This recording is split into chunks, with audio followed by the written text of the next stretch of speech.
when you're hauling a machine, it's pretty important about your weight distribution, how you put the machine on, where you put the machine on. Especially if you're hauling with a smaller pickup truck as opposed to a dump truck or a larger truck. It can be done legally, it can be done safely, but you just got to watch a few things more if you're using a smaller sized truck, such as this is an F250, or even anything that's pretty much a single rear wheel. You got to really be careful with. Once you get into some of your dualies, the truck itself is going to be heavier. You should still be careful, but just the weight of the load is going to help out, and it's going to be a little bit safer. But if you have to use a smaller truck, it can be done. I'm just going to go over a few things to look out for when you're loading a machine, such as a Bobcat.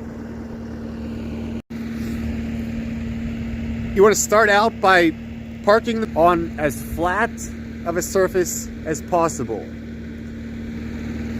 This doesn't seem like a big deal, but it pretty much is, and you'll see why in a minute once the machine gets on the back end of the trailer. So even if you have to go down the road a little bit or find a nice safe spot, get as level as possible. Then you want to make sure your parking brake is on. Down the whole way, truck in park. There are some guys out there that will say put it in four-wheel drive, have somebody actually be in the truck holding with the truck in neutral with their foot on the brake. Those all work just as well. But I'm just saying most of the time you're not going to have that option. You're by yourself, and I just usually just put it in park the emergency brake on. But the next crucial step is chalking your wheels. These Rubbermaid ones are awesome. I'd recommend getting some of them. They usually come in a two pair. You can tie them together with a string. You can put both sides of the tire. But if not, any old block of wood will do.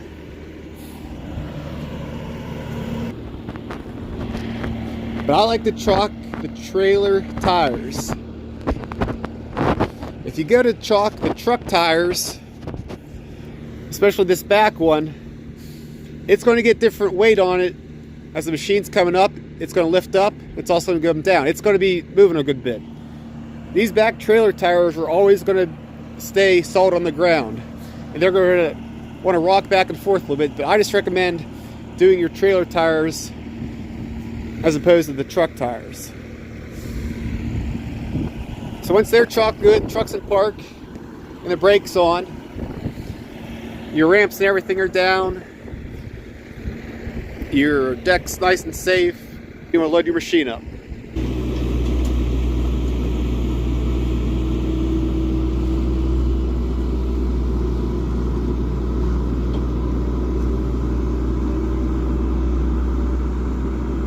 This is a critical moment right here in why it is so important to have the trailer level and the wheels blocked.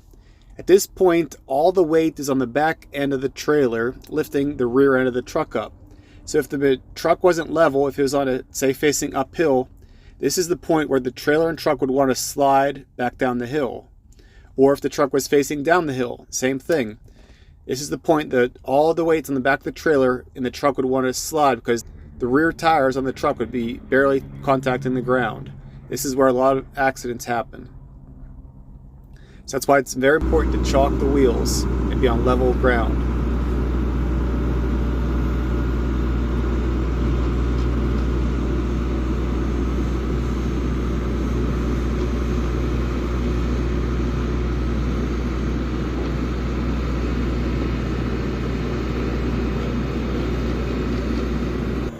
So right here, obviously, is too far forward for a couple reasons. One, look out how the truck is squatting here in the back. That's going to lift the front end up and make your back end go down. So what that's going to do is it's going to make it a little bit harder. It's going to make it a little bit harder to steer because your front end's going to be so much lighter. But this really isn't all too bad of a scenario. But also the trailer is not going to be quite as stable with all your weight on the front of it. So just resting on that hitch, on that pin, on that ball, you're going to have more sway as opposed if the machine was back more on the trailer.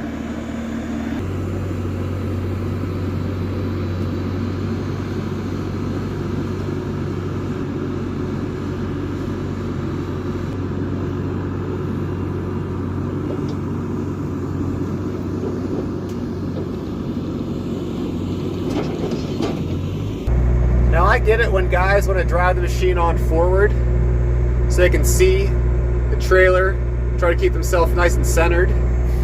But this is kind of what it feels like to be in the cab when you do this.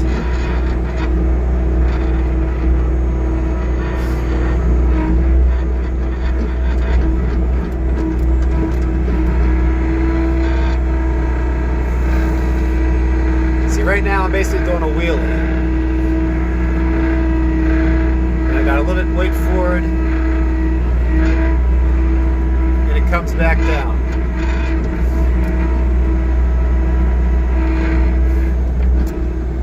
So right here is the common setup you see most guys running around town doing. They drive the machine on forward. The majority of the weight of the skid loader's on the back, it's over the axles, but they have a little bit of weight forward. This really isn't too bad either. The truck is sitting pretty level. You got a fair amount of weight on the tongue, on the hitch. The tires seem pretty even. Maybe it's a little too much weight forward, but this situation isn't too bad. But I want to go over why I choose to load it, back it on every single time. I'll try to give you an in-cab view.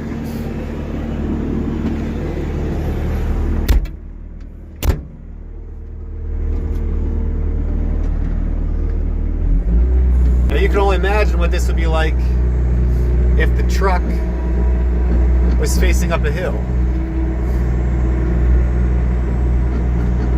It is much safer to back the machine on.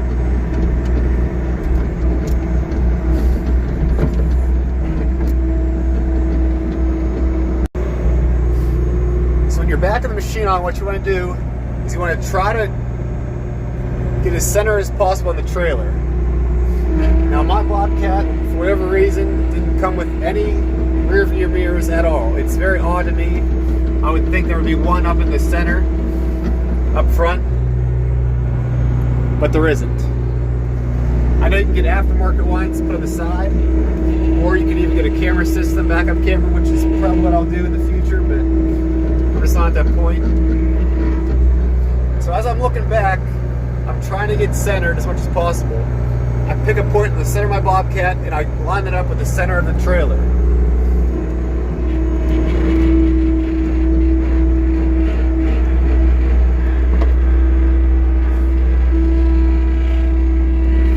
I'm also looking down beside me at my tracks and looking at the trailer. I can already tell that I'm over a little bit too far to the one side just by how much wood I can see exposed. So you just go up slow, get to that teetering point, and you just want to ease it onto the trailer so you're not slamming the trailer, slamming the truck. And then work on getting yourself squared up in the center. You can look at both sides, your bucket, see how much space it is from the edge of the trailer, and gauge it that way. You can also look at your center tooth if you have a bucket on and line it up. Now, my ramps aren't 100% centered, but I can tell that I'm in pretty good shape. It's a good idea that if you're not used to your trailer or the setup, to before you shut it off, to just get out and see how it looks. Make sure it's where you want it to be. So right about there is my ideal spot for my machine on my trailer. I've got a fair amount of weight on the tongue of the trailer and on the back of the truck. This helps, especially if you're in a single wheel truck.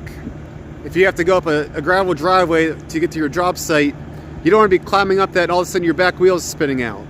I know you can say you put it in four-wheel drive, but you want to have some weight on the back end of your truck. 2/3 of the Bobcat's weight, how they were designed, if you split the machine in half, 2/3, the majority of the weight is in the back of it. This is for turning purposes.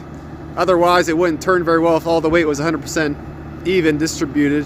Those tracks wouldn't want to slide. If there's more weight in the back, it's going to want to slide and pivot easier. But that also allows you to pick up more weight in the front. And by the time you have a ton on the front, it's going to even it out more. But Bobcats in general are designed, most of the weight with your engine and everything, your fluids, they're all in the back, so keep that in mind. That's why I like to back it on. All of your weight is in the back of the machine. You're never going to tip, essentially. But even if you would, you'd be tipping forward and your bucket would be there to catch you. Always keep your bucket low. And again, some guys are going to argue about driving on forward or backwards, but think of it this way. Think of you standing straight up. Imagine your legs are tied up with a bungee cord or something. You can't move your legs, and somebody pushes you. Think about it. Would you rather fall forward or backwards? Remember, you can't move your legs. If it was me, I'd rather fall to my front. That way I can catch myself with my hands. If I'm falling backwards, I could essentially try to catch myself with my hands, but I'm going to land on my back and it's going to hurt. Think of that same thing with the Bobcat. If you're falling forward, your bucket's there to catch you. But if you're trying to pull on the trailer, you're going to be falling backwards, and you got nothing to catch you except the back end, your counterweights and whatnot, and essentially that could, but you could also, I've seen Bobcats on their back before, completely up and down on the door. So just think of it that way. If you're always going to tip, you're tipping to where your bucket is, and if I come down right now too fast and I tip forward, my bucket's going to catch me. But that's just why I always like to back it on. You get used to it with practice as far as getting centered on the trailer, but to me that's minor compared to tipping backwards and all of a sudden find yourself looking up at the sky. Especially with a rubber tire machine, you definitely want to back them on your trailers. If it's a tilt deck or a low profile, it's not going to be quite as big of a deal, but I would still back them on as opposed to pulling them on. But that's just me. You guys can leave a comment. I'm sure there's going to be some guys going back and forth in the comments. And I really just recommend backing the machine on. Putting the machine a little bit heavy on the front of your trailer, on the tongue or on the truck. Some guys like to center it over the axles. But you want to have a little bit of weight on the truck, on the tongue. And you definitely don't want to be too far back on the trailer. Here's why it's so important. WaySafe made this video doing a demonstration showing exactly what happens when the weight is too far back. How quickly the truck and trailer start to sway out of control. I had this happen to me years ago hauling a cat rubber retarded skid loader. Thankfully I was able to correct it by grabbing the brake controller in the truck and slowing it down that way, but it happened very fast. It's something to keep in mind. You want to have your weight properly distributed just slightly over your front axle and definitely not too far back. The link for this full video is in the description, or you can check out WaySafe's website. They've got lots of good products, lots of good information about proper tongue weight. This is Chad with Excavation Revelation. We'll catch you next time.